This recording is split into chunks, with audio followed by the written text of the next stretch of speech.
महा धर्माचा जणू मूर्तिमान पुतळा भासे जना भुवरी दीक्षा देऊनी जो जगतिया बद्धास हो उद्धरी वाणीने वदता भागवती कथा व्यासा प्रति भासला तो हा गुरु श्री जनार्दन असा पाटांगणी शोभला। सद्गुरुनाथ महाराज की जय। हरे मा श्री शुभवाच अंशुमांश तपस्तेपे गंगा नयन कालया कालम महांतम नाशकृत ततः कालेन संस्थितः। भगवान वेदव्यास वर्णन करून सांगू लागले। शुकाचार्य राजा परीक्षितीला आणि सूत शौनकादिकाला सांगतात। याप्रमाणे सगराचे 60,000 मुलं जळून भस्मसात झाली, त्यांचा काही पत्ता लागला नाही। तेव्हा या सगराने आपल्या नातवाला अंशुमानाला, कारण त्याचा जो दुसरा मुलगा होता तो असमंजस, तो वेडा निघाला किंवा तो पूर्वजन्मीचा योगभ्रष्ट होता, त्याचा संसारात लक्ष नव्हतं, तो वनामध्ये निघून गेल्यानंतर त्याचा मुलगा अंशुमान याला पाठवलं, जा रे तुझे काका शोधण्यासाठी गेलेत, घोडा तो कुठे आहे? काकाचाही पत्ता नाही, घोड्याचाही पत्ता नाही। शेवटी हे अंशुमान निघाले आणि त्याची आणि गरुडाची भेट झाल्यावर गरुडाने सांगितलं की या ठिकाणी तुझे 60,000 जे चुलते ते ठार झाले आणि याला पाण्यात कोणतं इतर पाणी चालणार नाही, गंगा आल्याशिवाय हे मुक्त होणार नाही। कपिल महामुनींना त्यांनी नमस्कार केला आणि आपल्या काकांनी केलेली चूक त्याबद्दलची क्षमा मागितली। शेवटी कपिलाचार्य म्हणतात, अश्वो यमनियता वत्स पित महावृषुस्तव। अरे हे मुला, तुझ्या काकांना वाटलं मीच घोडा चोरला, प्रत्यक्षात मी चोरला नाही, माझा संबंध नाही, परंतु त्यांनी अशा पद्धतीने माझ्यावरती हल्ला करण्याचा प्रयत्न केला, म्हणून माझ्या डोळ्यातल्या अग्नीनं हे सर्व जळून भस्मसात झाले। आता तू काय कर, गंगा या ठिकाणी घेऊन ये, गंगेच्या पाण्याने सगरस्तेन पशुनाकृतु शेषम समापयत। शेवटी मग त्यांनी तो घोडा मात्र घेतला, घोडा तिथंच होता, त्या घोड्याला घेतलं आणि सगराकडे आला, आपल्या आजोबाकडे आला। आजोबाला म्हणला, महाराज हा घोडा आणलाय, पण आपले सगळे तुमचे पुत्र माझे चुलते ठार झाले, 60,000 जळून खाक झाले, मग आता काय करावं? त्यांचं और्ध्वदेही कृत्य करायचं तर और्वोपदिष्ट मार्गेण करायचं, तर त्याला गंगेचं पाणी पाहिजे म्हणे, कसं आणणार? शेवटी अंशुमानाने बराच प्रयत्न केला, त्यांनी तपश्चर्या केली। सांगायचं या ठिकाणी वर्णन असं आहे की एखादी गोष्ट प्राप्त करायची तर किती पिढ्या जातात। एखादी गोष्ट प्राप्त करायची आहे ते एका जन्मात एका पिढीला ते प्राप्तच होत नाही। त्याप्रमाणे यांनी खूप तपश्चर्या केली। शेवटी सगळे मृत्यू पावले, म्हातारे झाले होते तेही मृत्यू पावले। अंशुमानाने तपश्चर्या केली, अंशुमान तपस्तेपे, त्यांनी सुद्धा घनघोर तपश्चर्या केली, एका पायावर उभा राहून तपश्चर्या केली, परंतु या तपश्चर्येतून त्याला गंगेची काही प्राप्ती झाली नाही। शेवटी त्यांनी वर्णन केलंय की हा अंशुमान थकून गेला आणि शेवटी त्याचाही मृत्यू झाला। आता अंशुमानाचा मृत्यू झाला तर त्याचा एक मुलगा होता दिलीप नावाचा, अंशुमानाचा मुलगा दिलीप। स राजा असुमान आसीत अंशुमान रघुनंदन तस्य पुत्रो महान आसीत दिलीप इति विश्रुतः। ही मूळ कथा वाल्मिकी रामायणातली आहे। वाल्मिकी रामायणामध्ये विश्वामित्राने रामाला ही कथा सांगितलेली आहे। रामाला त्याच्या पूर्वजांची कथा सांगितली, रामा तुझे पूर्वज कसे होते पहा, ज्यांनी गंगा या ठिकाणी आणली आणि ज्यांच्या 4 पिढ्या गंगेला आणण्यासाठी खपल्या, ते त्यांनी सांगतायत।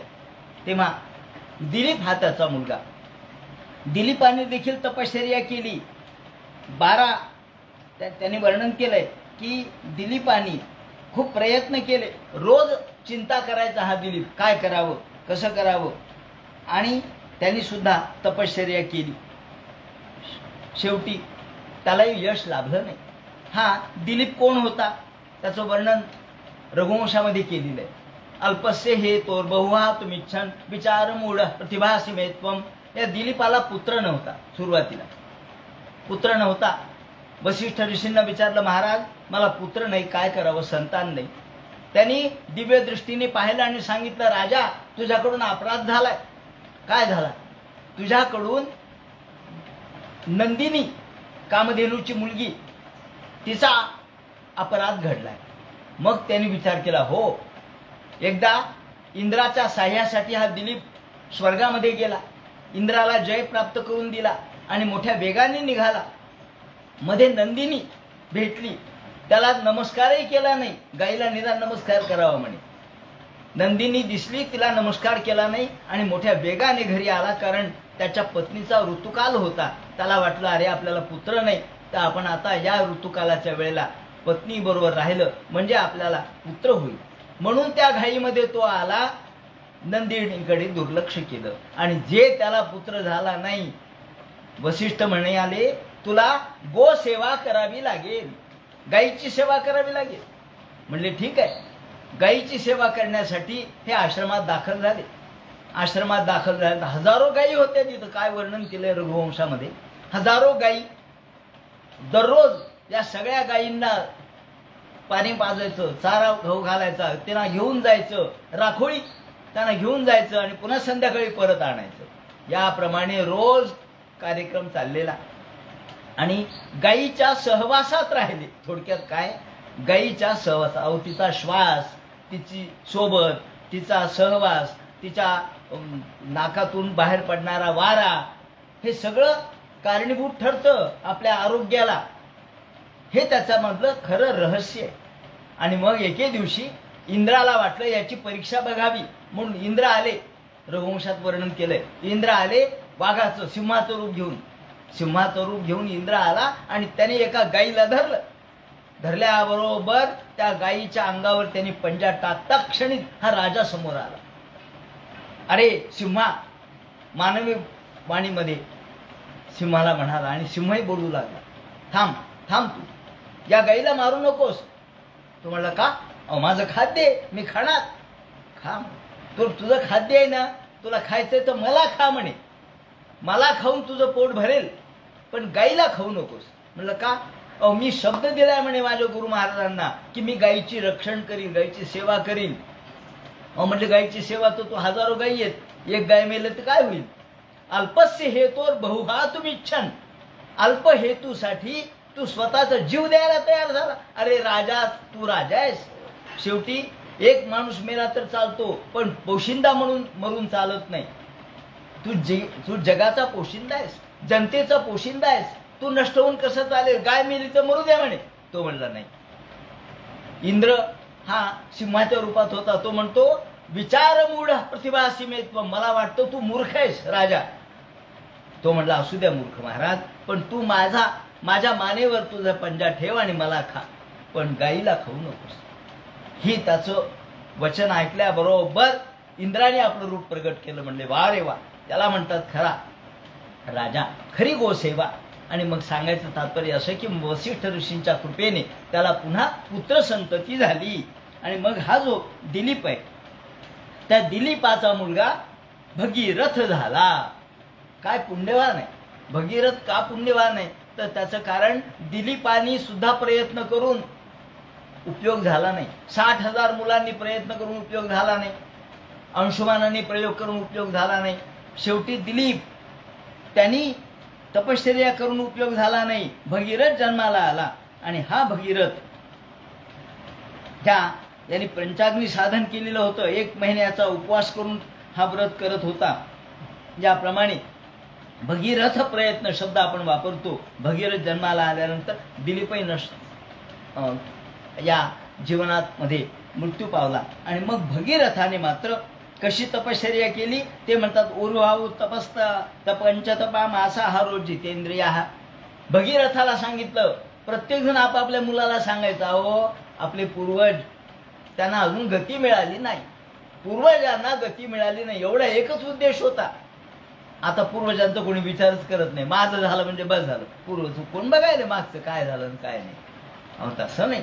पूर्वजांना गती मिळाली पाहिजे, तर त्यांच्या पुण्याने आपलं जीवन सुखमय होतं. त्यांनी वरती हात करून पंचतपा म्हणजे या ठिकाणी पंचाग्नी साधन केलं. सगळ्या बाजूने आग लावली आणि मध्ये उभा राहिला.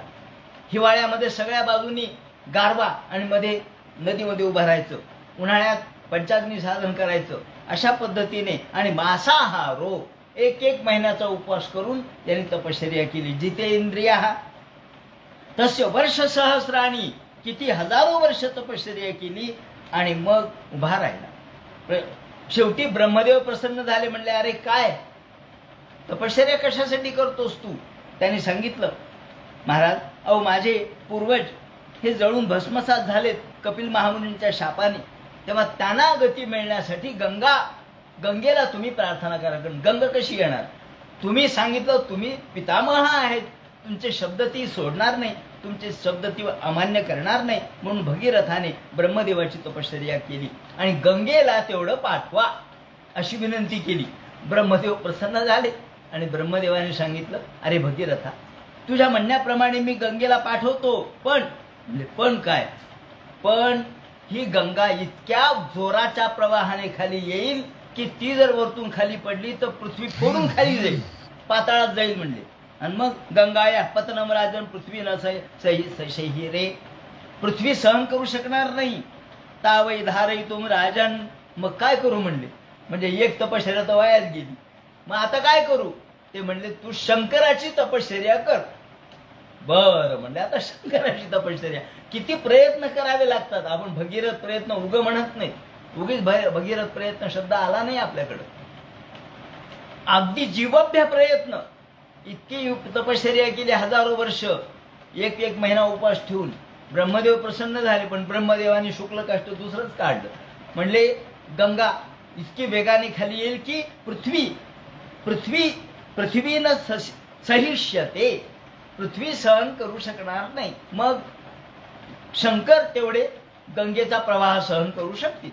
मग ठीक आहे, म्हणजे शंकराची प्रार्थना. देवे गती तस्मिन सोंगुष्ठ पीडितम, एका अंगठ्यावर उभा राहायला पायाच्या, आणि महादेवाची तपश्चर्या सुरू केली. आशुतोष उमापती कृत्वा वसुमतीम नाम वत्सरम समुपासत, आणि एका पायावर उभा राहून भगवान शंकराची प्रार्थना तपश्चर्या 1 वर्षभर केली. शंकर आशुतोष ताबडतोब प्रसन्न होतात, ताबडतोब रागवतात आणि ताबडतोब प्रसन्न होतात. 1 वर्षात प्रसन्न झाले. म्हणले, काय तुझं काय म्हणणं आहे?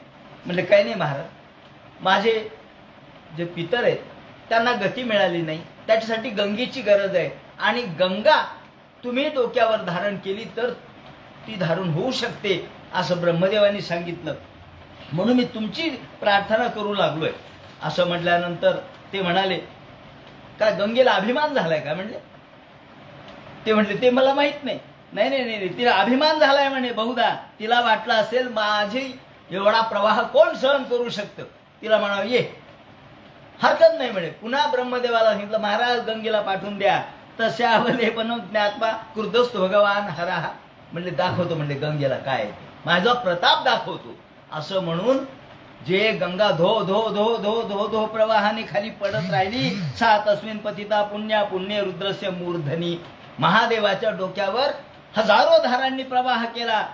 हिमत्वत प्रतिमे राम जटा मंगल हरे, महादेवाचे जटाजूट एखाद्या गिरिगौभाराप्रमाणे होते, मोठमोठ्या गिरिकंदराप्रमाणे होते.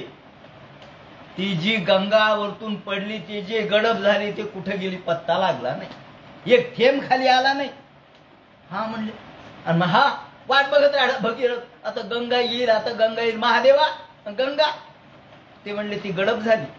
कुठं गडप झाली? माझ्या केसामध्ये, माझ्या जटेमध्ये गडप. तिला फार अभिमान झाला. काय म्हणले की माझं प्रवाह कुणी सहन करू शकणार नाही. अहो म्हणले, सगळं तुमचं खरं झालं, पण माझे पितर, तुमचा राग झाला, तिचा अभिमान झाला, पण माझे पितर राहिले ना. मग पुन्हा प्रसन्न व्हा. महादेवा असं करू नका. गंगेला क्षमा मागायला लावली, गंगेने क्षमा मागितली. महादेवा तुमचा अलौकिक पराक्रम मी जाणत नाही, तेव्हा लवकरात लवकर मला मुक्त करा. असं म्हणल्याबरोबर विसर्जत तो गंगा मारो बिंदू सरस्वती. भगवंतानी महादेवानी आपल्या जटाजूट मोकळा केला आणि बिंदुसर या ठिकाणी बिंदू सरोवरामध्ये जाऊन जटाजूट सोडला. तिथून गंगा खाली आली.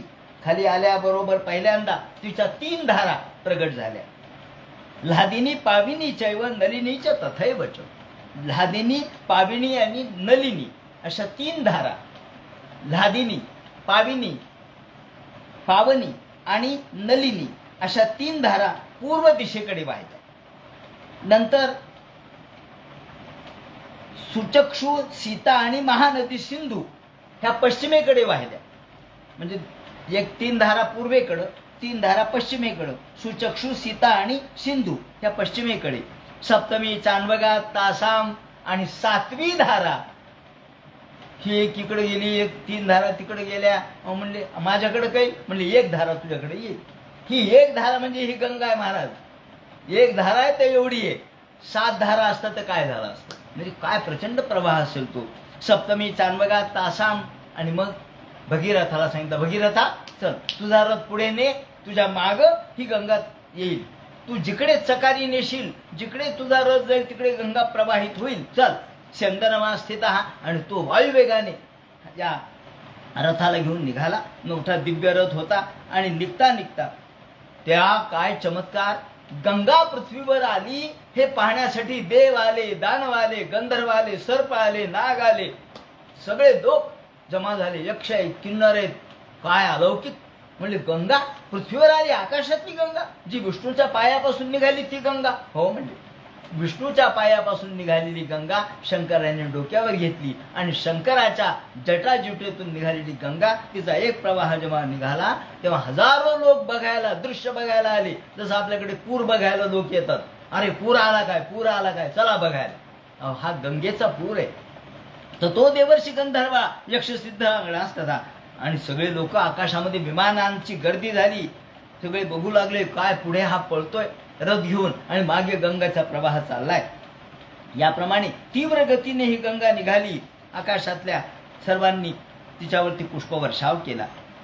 पांडुरे सलिलोत्पीडे ही याप्रमाणे गंगा कशी दिसत होती. पांढरी स्वच्छ गंगा आहे, पांढरी स्वच्छ आहे. पांडुरे सलिलोत्पीडे ही, पंडूर म्हणजे पांढऱ्या रंगाची गंगा, गगन गंगा प्रवाह, निर्मल सरळ तरल हारा असं वर्णन केलेलं आहे. गंगावत गजगंडवत गगनवत गांगेयवत गेयवत. एखाद्या मोठ्या हत्तीच्या सोंड्या जशा असाव्यात तशा तिच्या लाटा दिसत होत्या. क्वचित द्रुतितरम याती कुटिलम क्वचिता यनम. आणि जे निघाली गंगा, धो धो धो धो धो प्रवाह निघाला. तो उंच उंचवट्यावरून खाली येत होता.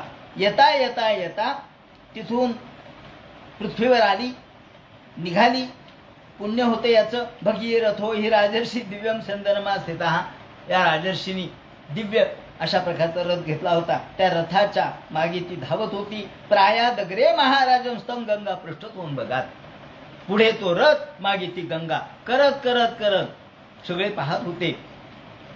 भगीरथ म्हणला आता काही नाही, आता आलेत, आता जवळच आलंय, आता जवळच आलेत.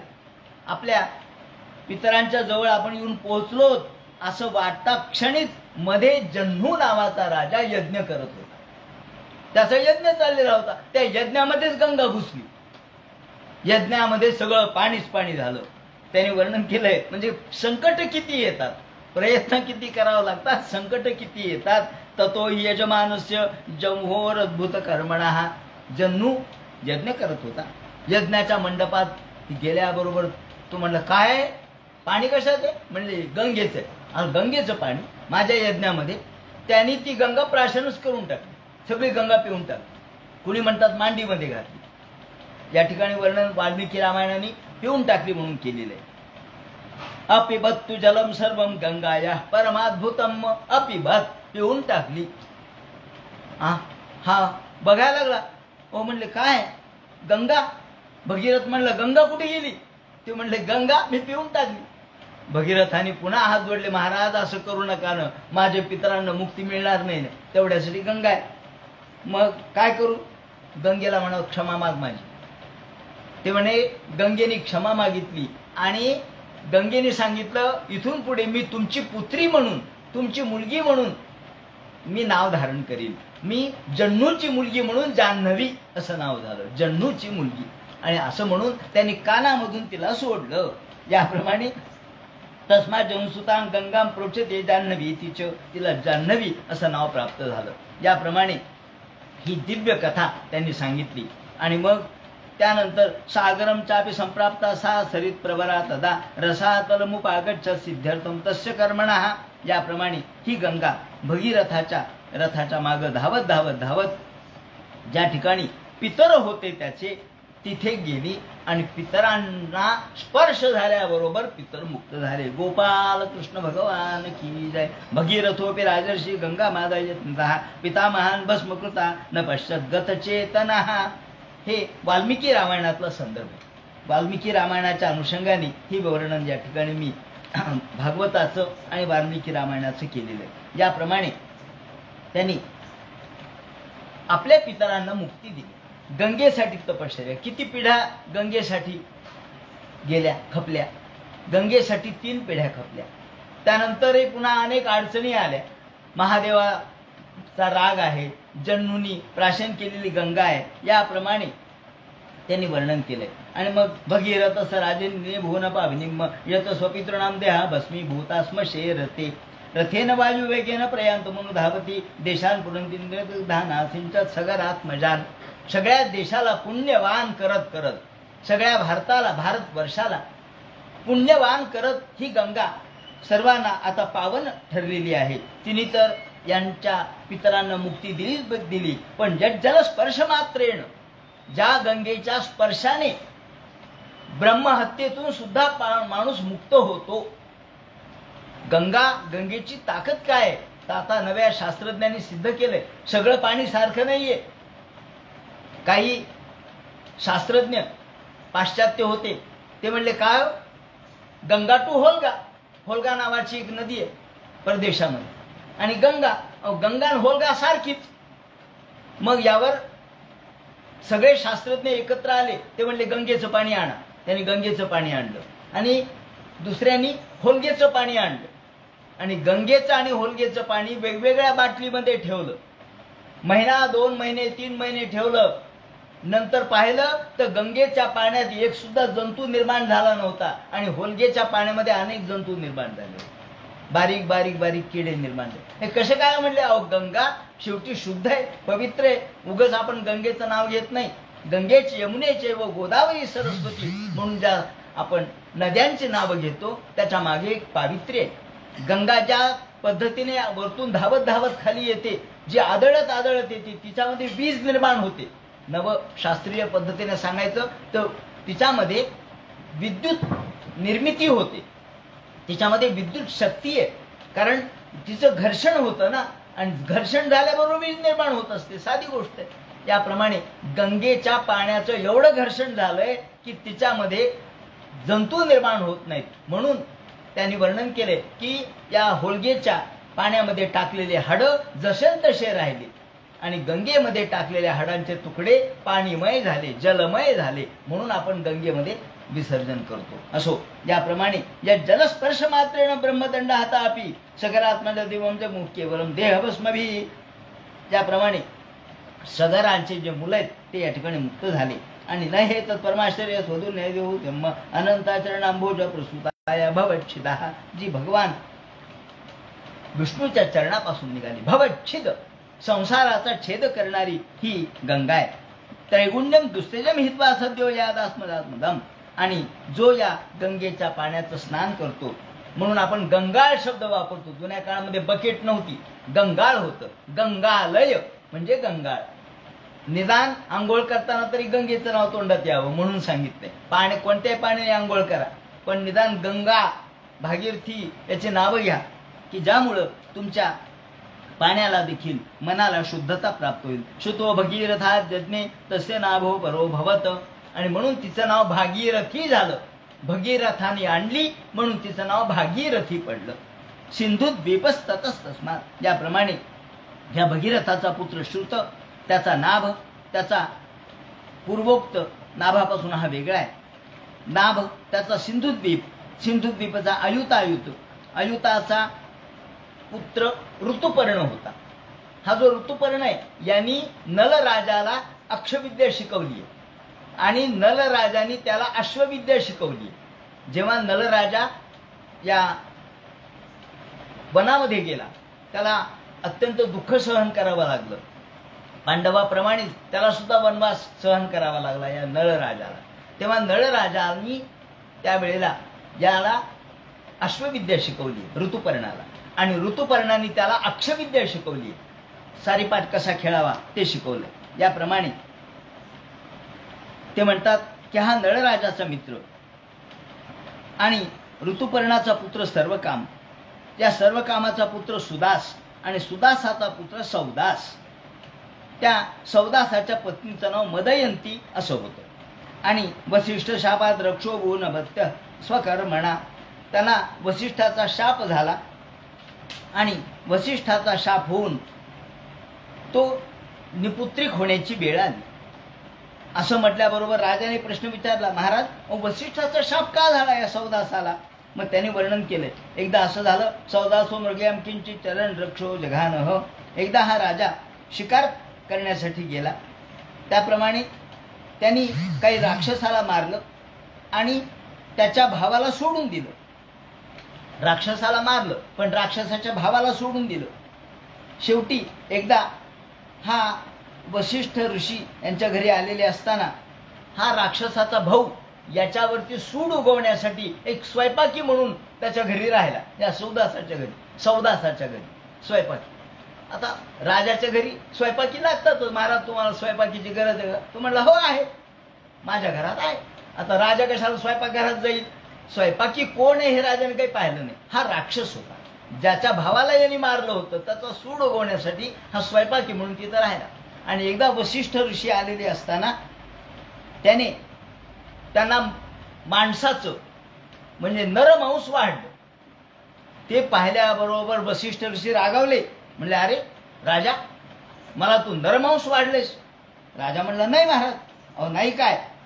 असं म्हणल्याबरोबर तू राक्षसासारखी कृती केलीस, तू राक्षस होशील. आता खरं म्हणजे त्याचं काय चूक आहे? त्याची काही चूक नव्हती. त्याच्या नोकरांनी म्हणजे राक्षसांनी केलेला हा उद्योग होता. त्याला काहीतरी प्रायश्चित्त घडावं म्हणून तू राक्षस होशील म्हणून शाप दिला. शाप दिल्यावर हाही चिडला. म्हणजे महाराज माझी काय चूक आहे? मला काय माहिती स्वयंपाकामध्ये काय झालं आणि काय नाही ते मला माहित नाही म्हणे.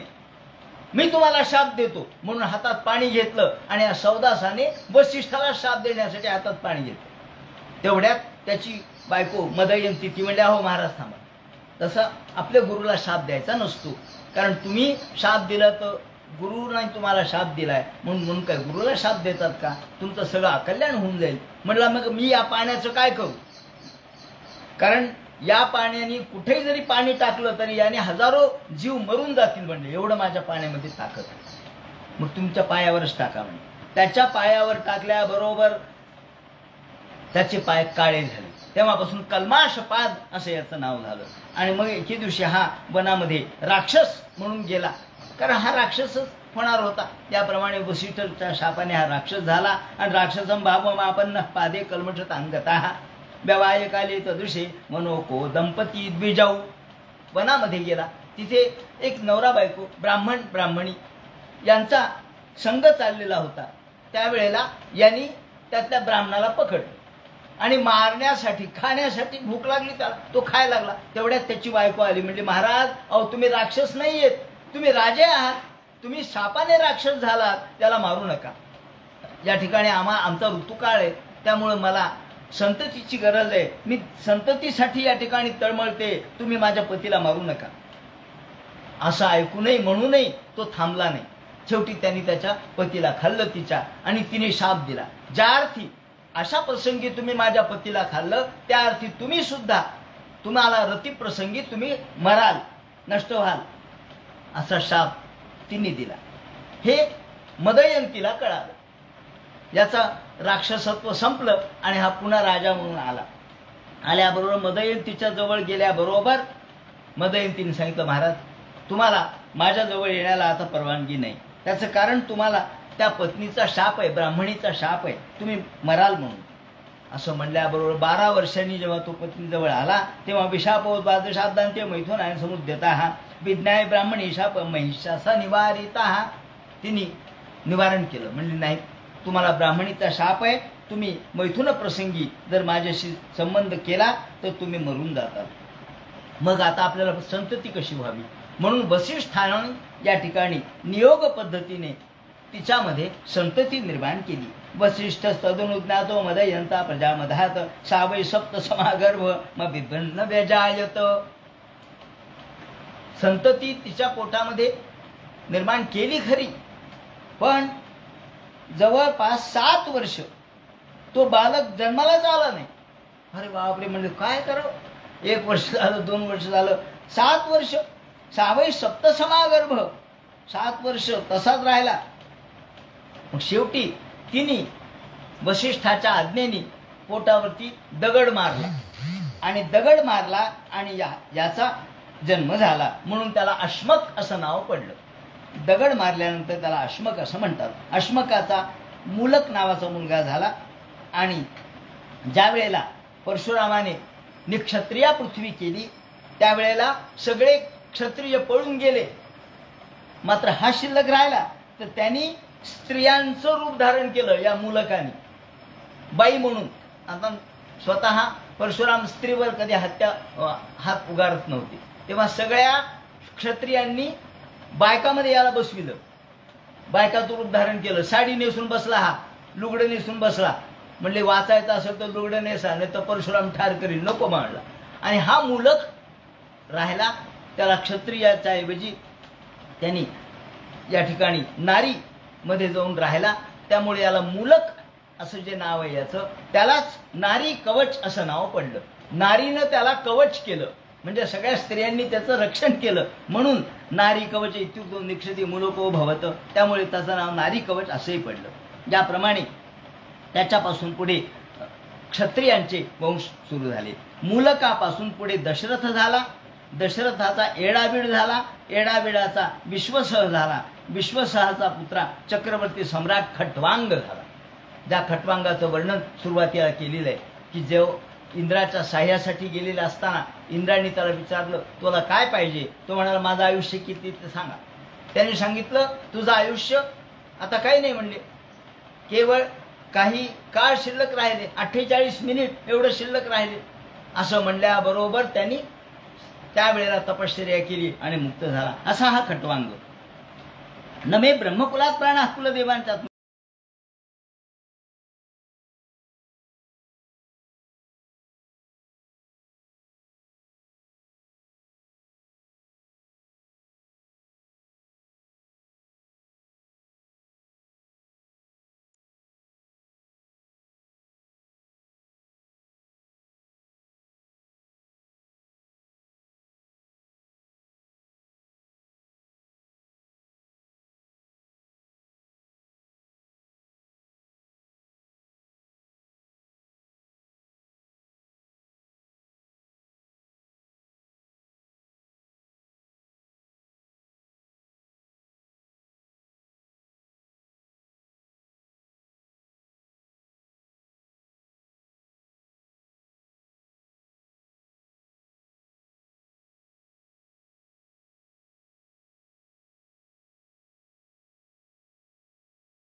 कुबेराला म्हणला कुबेरा एवढी एवढी संपत्ती खाली टाक, नाही तर युद्धाला तयार हो. ताबडतोब या कुबेराने वर्षाव केला सोन्याचा. आता दसरा जवळच आलेला आहे, ही दसऱ्याची कथा आहे. वर्षाव केला सोन्याचा. सोन्याचा वर्षाव केल्यानंतर त्याला सांगितलं जा मुला तुला काय पाहिजे ते सोनं घेऊन जा. त्यांनी जेवढे गुरुजींनी सांगितलं, त्याचं नाव कौत्स होतं, आणि त्या कौत्साने आपल्या गुरुजींनी जेवढं सांगितलं तेवढं सोनं त्या ठिकाणी घेतलं आणि निघाला. वरतंतू हा त्याचा शिष्य आणि कौत्स हा ऋषी. वरतंतूचा शिष्य कौत्स, वरतंतू नावाचे ऋषी आणि कौत्स त्याचा शिष्य. याप्रमाणे त्यांनी जेवढं पाहिजे सांगितलं तेवढं घेतलं आणि निघाला. ते म्हणले बाकीचं मला नको, मला जेवढं गुरुजींनी सांगितलं तेवढंच घेऊन जाणार. 2 लक्ष सुवर्ण मुद्रा सांगितल्या होत्या, तेवढ्या घेतल्या आणि निघाला. याप्रमाणे त्यांनी मग रघु म्हणला मला काय करायचं, मला नको.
असं वर्णन केलेलं आहे की एकदा नारद वरतून चालले होते आणि भजवन नारायण घोष करत करत चालले, तर त्यांच्या वीणेला लावलेली जी माळा आहे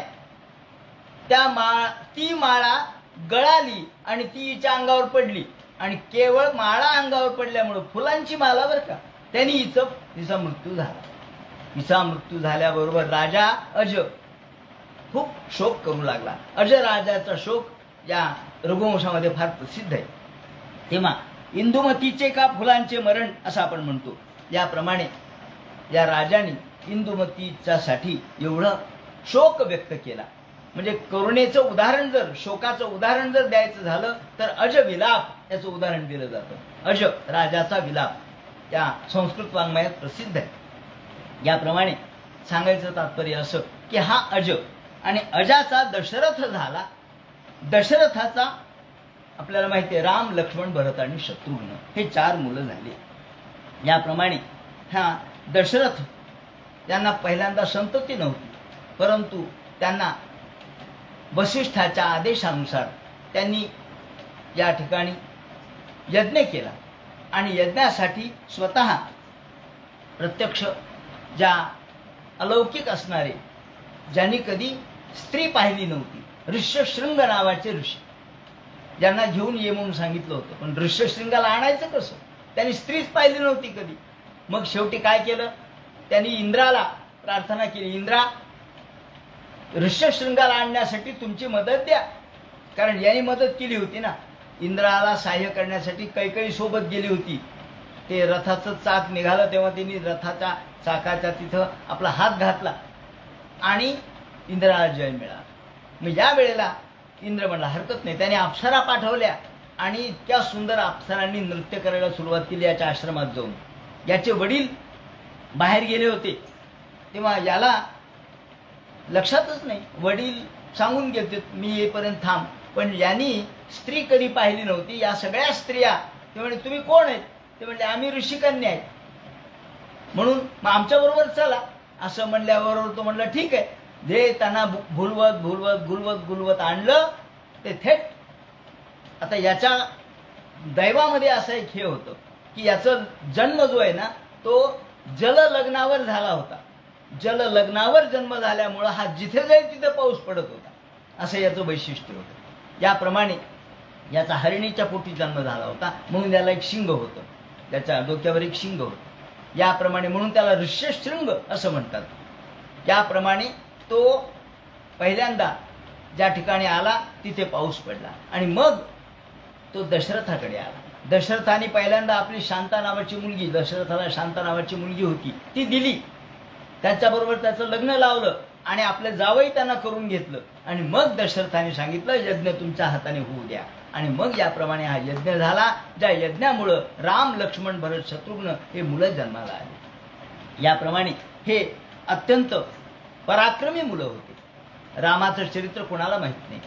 राम, लक्ष्मण, भरत, शत्रुघ्नाचं अलौकिक चरित्र सर्वांना माहीत आहे, परंतु त्यांच्या निमित्ताने या ठिकाणी त्याने वर्णन केलंय की जे श्रीराम गुरुवर्थे त्यक्त राज्यो, भागवतकारांनी वर्णन केलंय केवळ वडिलांच्या शब्दासाठी, गुरुच्या शब्दासाठी ज्यांनी राज्य सोडलं, त्यक्त्वा सुदुस्तेज सुरेप्सित राज्य लक्ष्मी धर्मिष्ठाज वक्षसाय दगाधरणीयम माया मृगंध इथे एप्सित मनवधावत वंदे महापुरुष ते चरणारविंदम.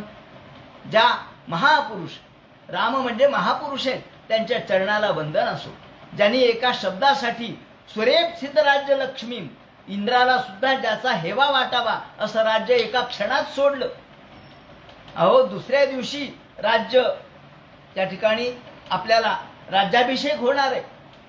सगळी अयोध्या नगरी सजली आहे, सगळीकडे आनंदाचं वातावरण आहे आणि दुसऱ्या दिवशी राज्याभिषेक होणार आणि सकाळी वार्ता येते तुला वनवासात जायचंय.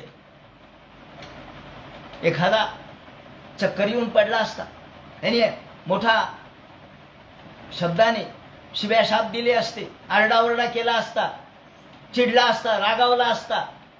या ठिकाणी रामाचं वर्णन करताना वाल्मिकी म्हणतात, श्रुत्वा न बिभेथे रामा. रामाने ऐकलं, रामा तुला 14 वर्ष वनवास. राम म्हणाले ठीक आहे जातो. व्यथा नव्हती, म्हणजे ऐकल्यानंतर चेहऱ्यावर थोडाही बदल झाला नाही. जो आनंद राज्याभिषेकाचा होता तोच आनंद वनवासात जाण्याचा होता. त्याला म्हणतात श्रीराम.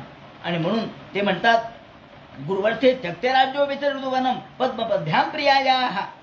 आणि ज्या रामाने आपल्या सीतेसाठी, पत्नीसाठी माहीत असताना सुद्धा माया मृगन, हा मृग मायावी आहे हे माहीत आहे, पण तरी त्याच्या मागे धावत गेले. का बरं? लीला करायची होती, बघायचं होतं, माणसासारखं वागायचं होतं. माणसाप्रमाणे वागण्यासाठी हे सगळं केलंय, नाहीतर राम स्वतःच्या स्वरूपावर जागृतच होते.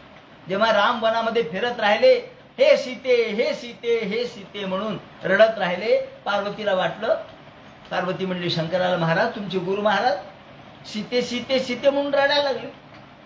ते म्हणले अगं ते नाटक आहे. म्हणजे असं कसं नाटक आहे? तसं नाही म्हणे. मग मी बघते म्हणे खरं नाटक आहे का खरोखर रडायला लागले. पहा म्हणे, गेली पार्वती, तिथे गेली. पार्वती गेल्याबरोबर तिला वाटलं राम व्यथित आहेत, ते कोणत्याही स्त्रीला सीता म्हणतील. पाहिलं पार्वतीला आणि पार्वतीला विचारलं तू काय,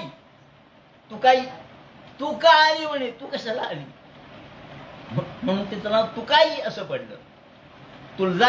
तुळजा भवानी, तू कशाला आली म्हणून विचारलं. आणि मग तिने नमस्कार केला, रामचंद्राने तिला नमस्कार केला, अगं तू तर माझी आईस.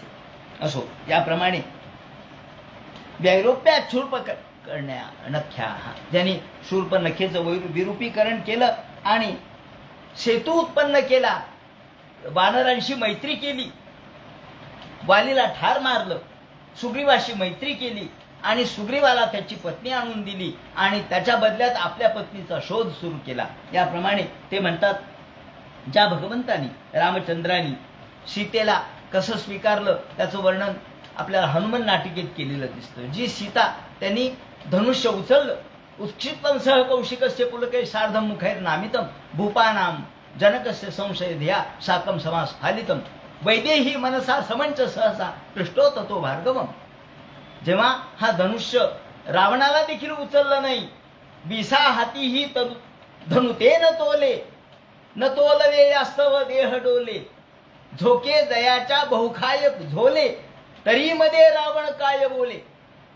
एवढा धनुष्य उचलता नाही आलं तरी स्वतःचा अभिमान गेला नाही रावणाचा. आणि तो म्हणतो दंती म्या देवदंती धरुणी मुरडीला शैल कैलास गाढा, घेता हस्ती प्रशस्ती कडकड तिकडा कापती काळ दाढा, तेथे या कामिटाचा गरिम गुण किती.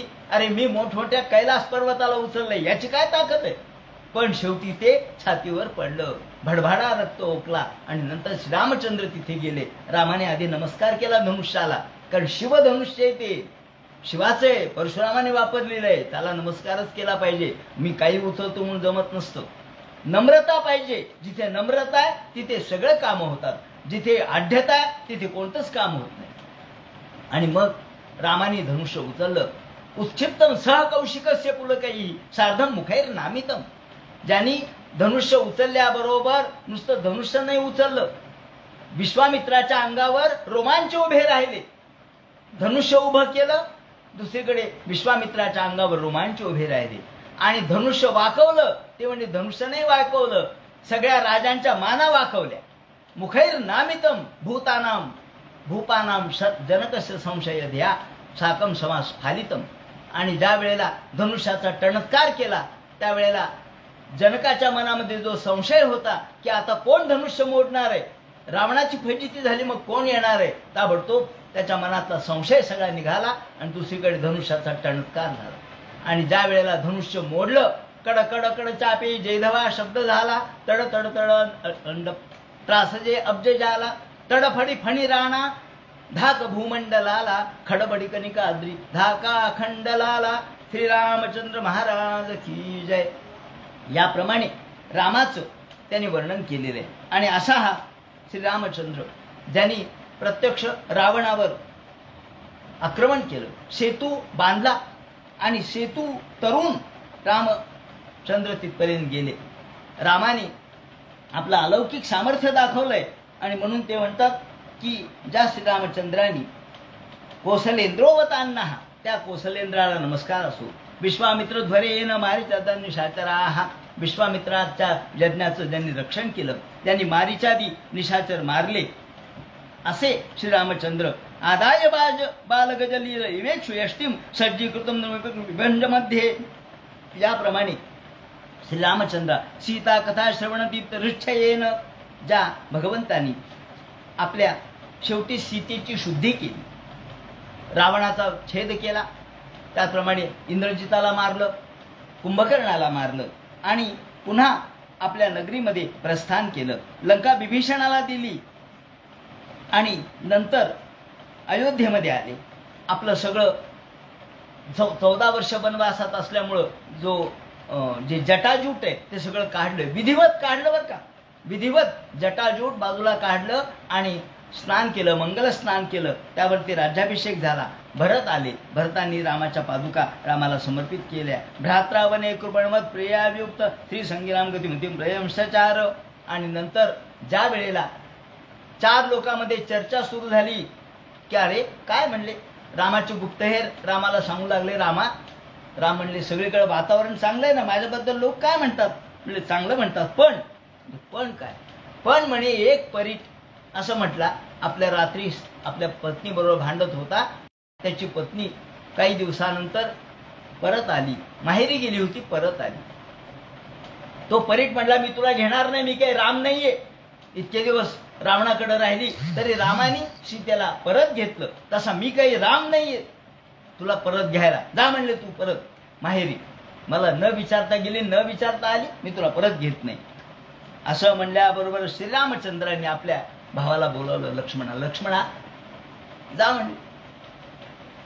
सीतेला वनवासात जायची इच्छा आहे म्हणले. पुन्हा तिच्या मनामध्ये जे डोहाळे झालेत ते डोहाळे कोणते झालेत, वनामध्ये जाण्याचे, घेऊन जा म्हणले. मग भ्रात्रा वने कृपणवत प्रियया वियुक्ता, आणि आपली प्रिय असणारी पत्नी आपल्या भावाबरोबर त्यांनी पाठवली आणि तिला आश्रमात सोडून परत आले.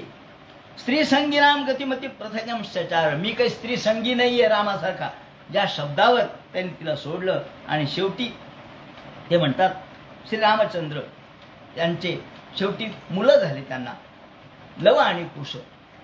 त्याबरोबर सुद्धा लक्ष्मणादिकांचं युद्ध झालं आणि शेवटी कळालं की हे रामचंद्राचे पुत्र आहेत. रामचंद्राच्याकडे येऊन त्यांनी रामायण गायलं, वाल्मिकी रामायण. वाल्मिकीने त्यांना शिकवलं आणि वाल्मिकी रामायण त्या ठिकाणी गायलं. मात्र नंतर सीता परत आली नाही.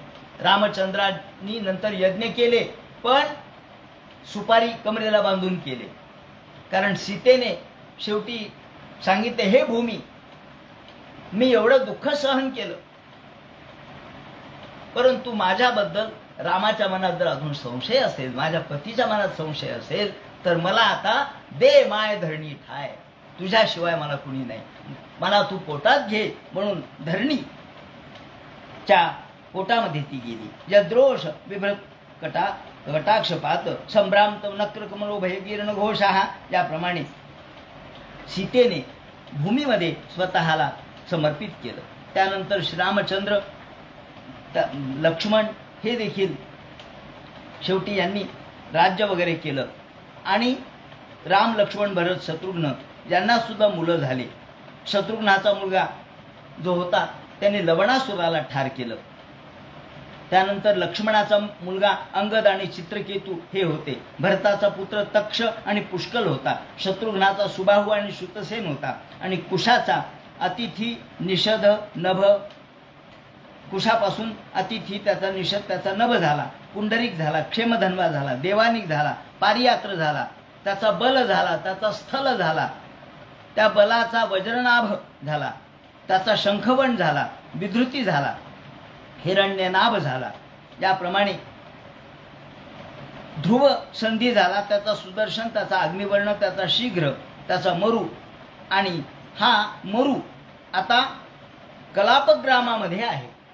सध्या कलापग्रामामध्ये योगसिद्धीने तो आहे.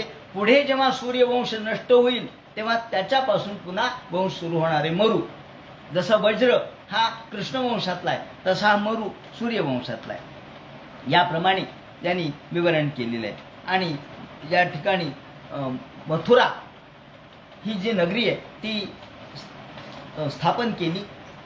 मथुरा नगरीचं स्थापन या ठिकाणी झालेलं आहे. अशा पद्धतीने या भगवंताच्या चरित्राचं वर्णन त्यांनी केलं आणि मथुरा नामवैपुरीम असं म्हणून त्यांनी सांगितलेलं आहे. भगवंतांच्या या अलौकिक कथा पाहिल्यानंतर भगवंतांनी जे पराक्रम केले, मुळात कोणाचंही साह्य न घेता एक सामान्य माणूस कसा जीवन जगू शकतो ते त्यांनी सांगितलेलं आहे. आणि म्हणून रामाकडून आपण हे शिकलं पाहिजे की धर्म कसा टिकवावा, वडिलांची आज्ञा कशी मानावी आणि वडिलांच्या आज्ञेसाठी सर्व त्याग कसा करावा. याप्रमाणे भगवान आत्मात्मानो राम उत्तम कल्पकैहि, याप्रमाणे श्रीरामचंद्राचं शत्रुश्च मधो पुत्रम लवणम नाव राक्षसम, शत्रुघ्नाचा मधु नावाचा पुत्र त्याने लवण नावाच्या राक्षसाला ठार मारलं आणि मथुरा नगरीची स्थापना केली.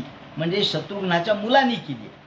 मधु नावाचा मुलगा हत्वा मधुवने चक्रे मथुराम नाम वैपुरीम, त्या ठिकाणी मधुवनामध्ये प्रत्यक्ष भगवंतांनी मधु नावाच्या राक्षसाचा नाश केला म्हणून देखील त्याला मथुरा असं म्हणतात. अशा पद्धतीने श्रीरामचंद्राचं आणि त्यांच्या पुत्रांचं चरित्र सांगितलं. आता यानंतर शुकाचार्य हे इक्ष्वाकू वंशाचं जे वर्णन करतील त्यामध्ये निमीचं चरित्र जे सांगतील तो सगळा भाग उद्याच्या चिंतनात सांगण्यात येईल. हरे नमः. पुंडली गौरदे हर विठ्ठल, सीताकांत स्मरण, जय जय राम, पार्वतीपते हर हर महादेव, श्री मज्जनार्दन गुरुमूर्तये नमः. हरे राम.